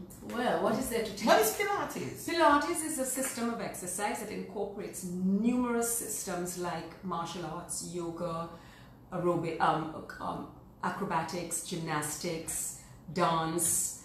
I swear it's only the stretching. acrobatics part I see people doing. Well, it incorporates a lot of things, but the basis of Pilates is that first of all, we take you to a horizontal. So we take you out of your norm to allow you to re-pattern your muscle recruitment habits so that you realign your body. That's why it's so good for scoliosis and things like Parkinson's and things like that. They do that because it's a mind-to-body system that fires new neurons to connect with the body of how to restructure and repattern. So it's always about lengthening. We work in the lengthen phase. So it's about longer muscles and stronger joints, you know, and then you have the equipment resistance as well that you can add, which also helps with more tension on the bones, so it helps with osteoporosis and things like that. So it is really good because it's safe, because there's no impact. Okay. You see? Okay. So you find it's good for, it starts with the core, it talks about your pelvic floor, it talks about your breathing, teaching you to breathe, release their back tension, which releases neck tension, which releases headaches, which releases shoulder impingement, which releases your abdominals. Sounds like stuff that I need. Your digestion, it helps because of the movement of your abdominal muscles, your placement of your pelvis. It realigns your femurs in your pelvis. It aligns the arches of your feet so that you can walk. Your knees don't have problems. So all of it realigns your body. So it really is an amazing system. I'm absolutely in love with Pilates. I do Pilates every day. I do something every day. Even if I don't do an hour, I will do at least 8 minutes of Pilates. I do my stretching, I exercise, strengthening. So it's really great, and you know you can do all the equipment and stuff. So that's Pilates, yeah. And then with my well-being, I do it more like from a life coaching point of view, but I also I focus on the physical you. And then I look at the physical you coming to your core, but also your emotional and psychological you of thinking about your breath cycle as being your breath inspiration, your inspiration of how you are then going to inspire yourself, you know, mentally and psychologically, using the physicality to get into your flow, which is also a principle of Pilates, to get into your precision of working where you aspire for excellence, try to make yourself the best that you can, try to be as healthy as you can, and just sort of a mentorship. Sometimes people just need a mentorship if they're getting ready for a wedding or they're getting ready for a job, you know, an interview, they want to just feel confident, things like that. So how does that work with you? How does somebody connect with you to be able to... well, they hear about me and then they would see me maybe on Instagram or Facebook or something, and then they would contact me. A lot of people word of mouth, and then a lot of So times, you provide this as a service? Oh yeah. And then I would meet them either on Skype or in person. If they're in England, I could meet them in person, or on Skype I could meet them and talk to And what does face to face, because it's nice to be face to face. Yes. You know. And what does the process involve? Well, from that? Usually I would involve. I do sometimes like an intense thing where I would speak with them for like 3 hours and we go through certain things. But I do like when we do, the best way to do it is when we do a package, where we do a package of say 12 sessions. The 13th session is really the first one, which is like more the onboarding for us to understand, do we work? If we click, well, if not, it doesn't click, I'm not moving forward. Because I don't want to waste your time, you know? see. And I don't want to waste my time because your time is limited, you know? So, yeah, so that's basically, and then you pay for your time, pay for the package, you know, of that, and then you can just pay me with a bank transfer or PayPal, or I could take your card details or whatever. So that's pretty simple like that. Yeah. Okay, So, all right. So Interesting. yes. So that's, yes, it's good fun though. It's good fun. And then I have an art studio in London as well, in Hove, where I live. It's actually also, it's just outside of Hove where I live. And so that's an art studio, which I said was a cooperative. And so I try to get into my art studio quite often, because so I do certain days where I don't teach, because I don't want to break my flow. I just want to get up in the morning and go to my studio, or just take my lunch and my snacks with me, and I don't move from there. I only move if I want to go outside and get some fresh air to just take a rest, because sometimes you're so brain drained, you're so tired in your brain, you're just bamboozled. Yes, tell me about your brain is working. Sometimes I come home and I can't even speak, because my brain is working. Every time you touch the canvas, you have to make a decision. You know how brain works. Every decision you have to make is working brain cells. Your buzzer, after 8, 10 hours, 10, 12 hours I'm inside the studio. One day I was leaving, it was 1:45 in the morning. I was like, what? You need to go and do some Pilates then. You understand? I have a Pilates mat in my studio, because I can tell you, I do my stretches to organize my body. I have a Pilates mat. Yes. So that is going to lead us now into still waters. Still waters. Okay. So let's talk about still waters. I wanted to read this because I don't know why I don't have this up in the exhibition. Right. Okay. Do we have time? Yes. Okay. So it's a little poem that I wrote. You're a poet too? You are, aren't you? Sometimes. Okay. Okay, so I had written this poem for Words and Wine last year, so you can see it's a little bit dated because of the content, and I'll try to do it some justice. Yes, please do. So it will lead us right into still waters. Okay? Yes, just because you can see the inspiration. All right, 1 second. I need to take this separately on my own. Okay. Yeah. It's called This Is Not My Story. Working in the Midst of Devastation and Destruction by Carla Armour, 2018. This is not my story. This is the story of my island's peoples. This is not a story of materiality, but of mentality. Barely managing emotions, existing in this twilight zone, a strange neo-reality.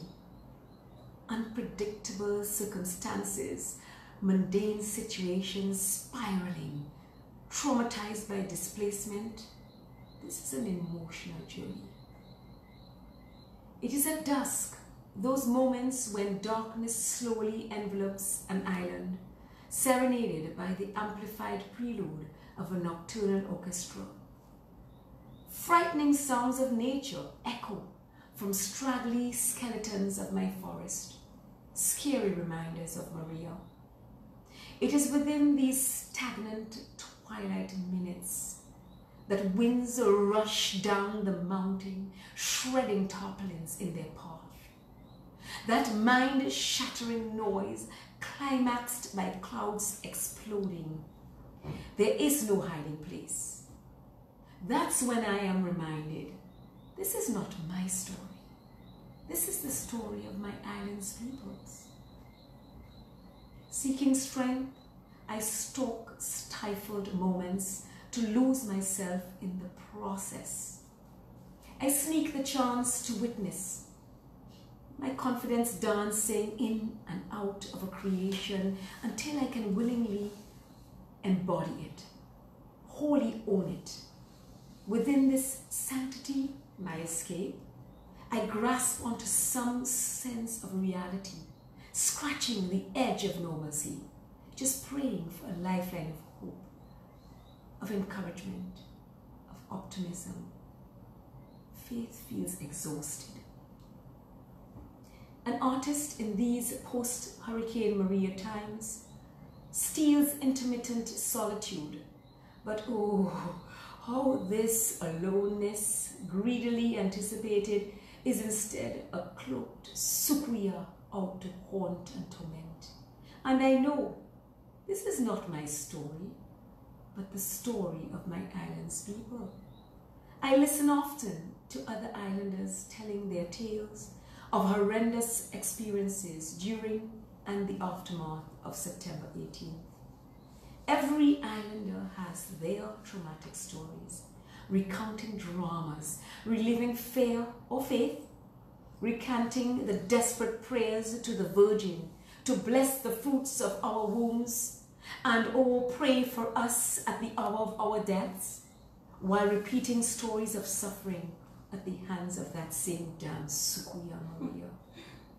And though at dusk, these first darkest hours of night, when the last witnesses of sunshine threw their long shadows across the remnants of what I own, when sunrise shadows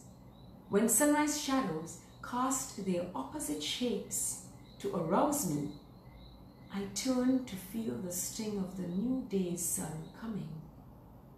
At that fleeting moment, before the clarity of reality, is when I come up for air.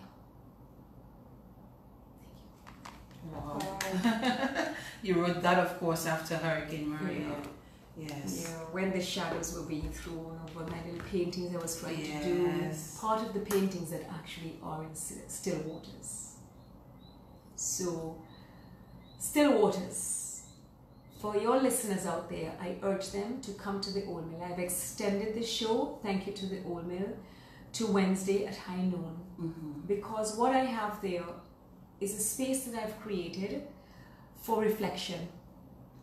For reflection on what has happened in Maria, for reflection on what has happened after Maria, for reflection on how we're going to cope with these, what it is, and a space to realize that I am opening my soul, I'm opening my heart, I'm opening my mind, I'm opening my emotions, and it's okay to do that. Yes. And whether you would like to also do that. Under throwing shadows, meaning that when you're in a space, are you having an impact? Are there things under these dark shadows that need to be revealed into the light? Maria has thrown a shadow over many of us. Similar to what Dorian is going to be doing. Exactly. And is doing. So it is a very moving space. So people think of an art exhibition as paintings on a wall. Yes, I have some beautiful paintings, which are pieces, process pieces, which with therapy.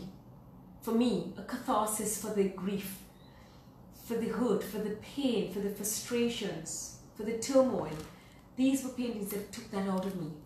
But this installation with a 17-foot boat on a tarpaulin that came off my roof, this boat that's damaged by Hurricane Maria, with the fish strung that are offcuts from pieces of wood that was from rebuilding cupboards, and offcuts of my galvanized and old plastic bottles, little plastic bottles that hang like raindrops among the fish, like we are fish out of water. The fish mouths are open, and the fish are designed in the way of the Ndinkra symbols for the fish of abundance. When one comes together, you are successful, is what that fish in the Ndinkra West African symbol means, right? And although the fish are fish out of water, we have to think that we are strung up on those fish, on the mobiles, like puppets on strings.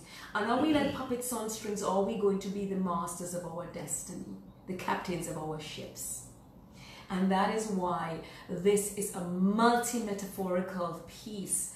It is a piece that is exceptionally moving, and I feel very proud of it because I put a lot into it. And I feel, honestly, it is, as I've been told, it is world standard. This is world class. It's good stuff. And Dominicans are getting an opportunity to come to see something like this that you would pay a lot of money to see. And it's not because it's my piece. If it was anybody that you know me, I would tell anybody, oh my gosh, you've got to go and see this. There is not a day somebody doesn't come by to see it and doesn't really feel moved or brought to tears, or really feel, oh God, understanding the story behind the work. It's And, good work. I got to experience some of it. In fact, we did a video that's actually on my page. You know, that let's just say you're out of state and you're not able to come. You can actually go to my page and you can see that video that I did with Carla actually when I went to see her about tonight's program. And the works are for sale. Of course, Yes, they are for sale. Yes. So if persons are interested, or even if you look at the video and you see something that you're interested in based on what I did with Carla, I'm sure that you know, you can contact her and see if it's something that you want, and I'm sure she can get it to you. But again, you know, for Diana, I don't even want people to come there with the idea that they need to buy anything. Okay. I don't want anybody to feel that I don't want them to come and buy. I want them to come and experience it. Yes. If you experience it and you think, oh my gosh, that's really nice painting, it really does something to me, then by all means, and you want to buy it, buy it. But don't come because you think it's an art exhibition, I'm expecting you to buy. I don't, because the mobiles and everything, I don't expect people to buy them. I'm going to take them with me to another show, and I'm going to take them to another show. I'm going to have a show in London in November, and that Throwing Shadows piece, it's already come down because it's full. A new canvas is up to draw more shadows on. For people to come in people. I want the public to come and draw their shadows that are being thrown, because I'm asking you to draw the shadows that are being thrown by the mobiles. So you put up another one? Yes. So you're thinking the drawing of the mobiles, you want to come and draw the shadows from the mobiles being thrown there. But when you step into the space, you realize it's your shadow. Yes. That's crisp and clear. Yes. So is that what you're going to draw? And it makes you stop and think, I'm casting a shadow. You know, and that's what I want you to think. How am I impacting my environment when I cast a shadow? When I step onto this holy ground, this sacred ground that we are blessed to live on, how am I casting a shadow? What impact am I having? When I'm with my family, what impact am I having? Because they need me, I need them. It's a union. We are together. We have to commune. We have to get Dominica to understand we need each other. I don't like what's going on with all of this politics. I don't like it. I'm not a political person, because to be honest with you, I'm a Dominican. I'm a humanist. I'm not a religious person, I'm a spiritual person, because I believe in divine guidance and divine energy. And I just want you to come and feel some love, and I want you to come and feel some way that you can sit down and write. I have lots of paper, lots of pens. If you want to come and write out things that are just coming out of you, it's all there on the table. You can just let it out, you know, just let it out, because that's what that space has been created for. And I had to do it for Dinah. Yes. Because I need it as an artist. And I just don't want to spoil it, because I've been holding it together for this show, but as an artist, having a highly sensitive person, I needed to do this show, and I needed to do it here in Dominica, because that is what an artist does. I have to make some kind of commentary. Yes. I have to make some kind of statement. I have to ask a question. I have to ask a question of the people that see my art, that involved in my art and experience my art, and I have to see how they want to comment on it and give me that feedback. Otherwise, I'm not an artist. Sure. I'm a hermit. Sure. You know, so going out there, I would want to inspire all artists. Please come out and see it. I had a guy come in today who didn't understand anything about art. He loved it. He went to me, I want to buy that painting. He then said, but no, he says all about abstract. I said, oh my gosh, yes. And then I had another guy who discovered, he was so moved by it. And then, you know, other people come in and they just, I had a couple of sales today. Thank you guys. Oh, good stuff. Yes. I'm happy to hear that. I have yes. sold quite a few. I think I've sold so far. I mean, I don't know, maybe about 10 paintings. Oh, yeah. Okay. So that's good. So because it cost me quite a bit of money to put on a show. You see the magnitude of what I've done. Yes. So that credit It's card both needs to be paid downstairs off. and upstairs. Yes, the whole place is full. Yes. That's what I think shocks people. Oh, you mean everything is yours? Oh, yes, everything in here I've done over the last year, you know. So it is a lot of work, and it's expensive to get a boat from Portsmouth and put it there, and transferring things and building things, and you know it's not cheap, but that's what you love it though. But you love what you do. Yeah, I do it's love what I do, and I have to do it. Yeah. I have to do what I do. I have to do it. So. And you've done quite a bit of that. We're out of time almost, but you have done quite a bit of exhibitions. Oh yes, and so on. You know, in Dominica, over the other places. In Africa, I've done in Europe, I've done in England, I've done in the States. I'm actually in a group exhibition right now in Newark, New Jersey. We had an artist talk, and I sent a video up for them, and they really. So you're gonna do the video the afternoon. I did, and they loved it. Yes, they said they got really feedback. They were chuckling with me. They were clapping. Good. He said it turned out really well. So it was 5 minutes, and it was great, because you inspired me so much with what you were saying to me and doing your video, and I was so inspired. I just did you look at the video, by the way? I did look at it. Yes. I did. It took me about 3 tries, because I hate to listen to myself. So it took me about 3 tries to listen to it in entirety. Yes, it was a nice. It's been getting quite a few views as well. So I hope that those who probably cannot be there to attend at least take the opportunity. And I was just like, Carla, can I just do something with you? And she's like, sure. You know, because I was there, and I just thought it would be a good opportunity, you know, to allow the world to see what you're doing. You're doing there. So and that worked out nicely. So I think if anybody wants to get me, I am on Instagram. Right. I am on Facebook. Don't try me on Twitter. I just don't even bother with that anymore. I am on there, but I can't be bothered. I am on WhatsApp. I am at the Old Mill tomorrow until 6 p.m. So after Old Mill is closed, we stay open. Okay. And then again from early on Wednesday. So just check me out. I'll be early tomorrow. Maybe on your way to work, you can stop in and have a look. After work. After work, you can call me, because you can text me, inbox me. You didn't give them the number. My number is 1767-225-8393. So that would be 225-8393 in Dominica. And so that's on WhatsApp as well. And you can look at Carla Armour Art on Facebook, and my Instagram, Carla Armour Art as well, I think it is, yeah.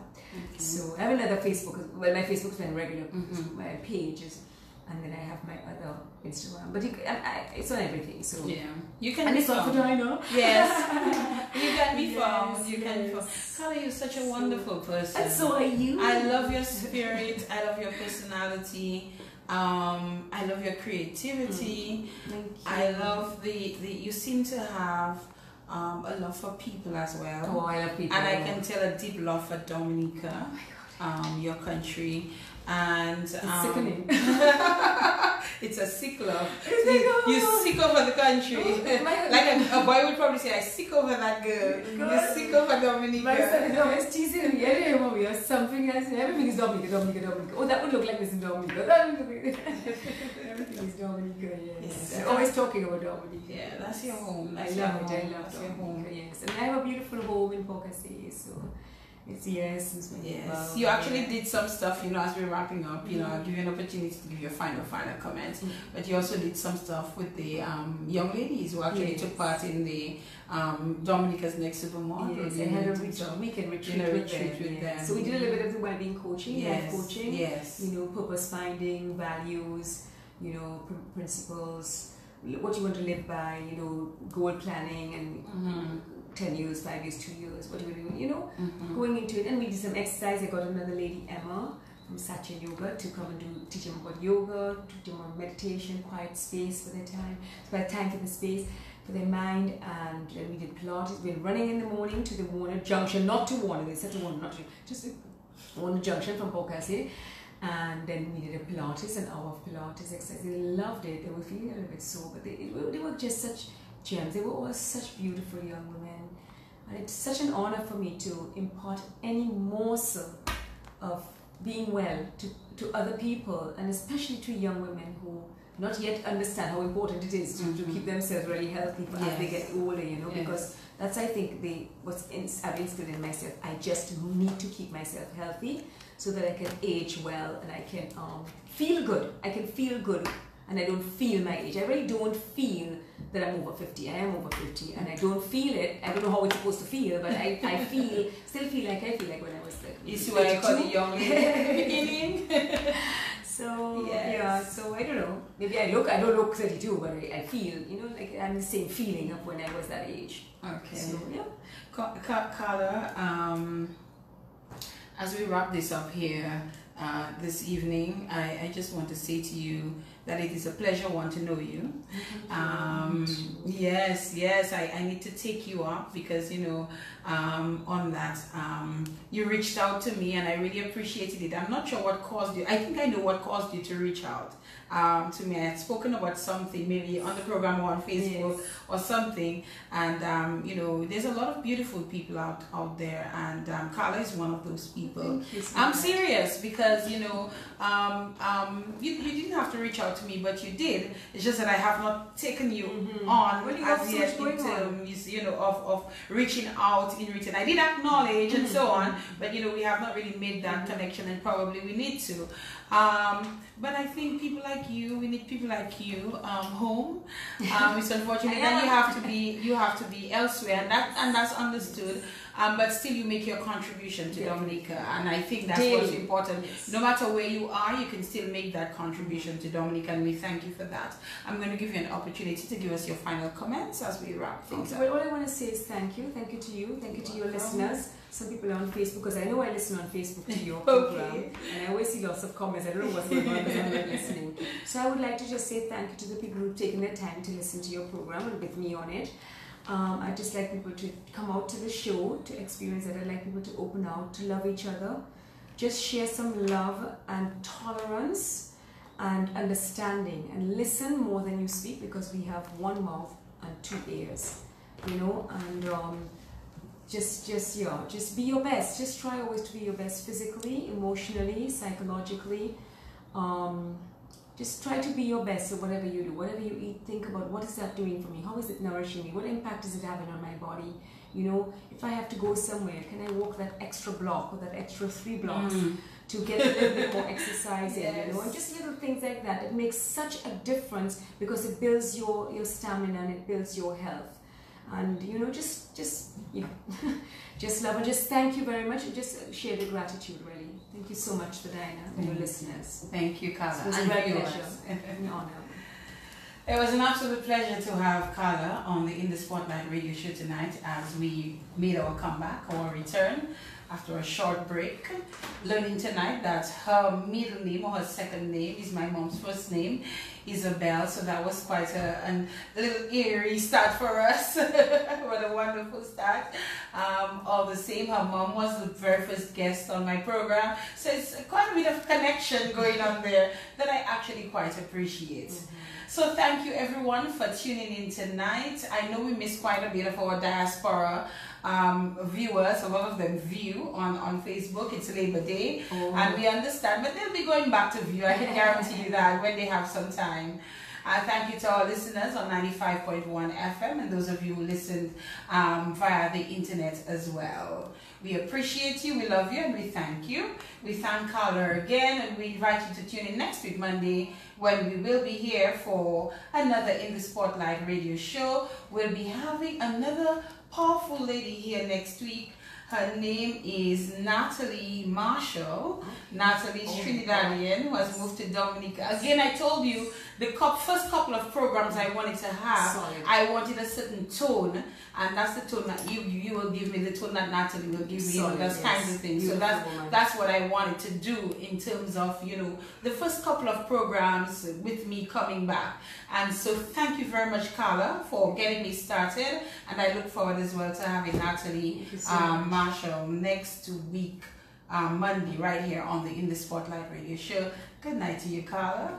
And good night, everyone. Until next week, Monday, when we meet again.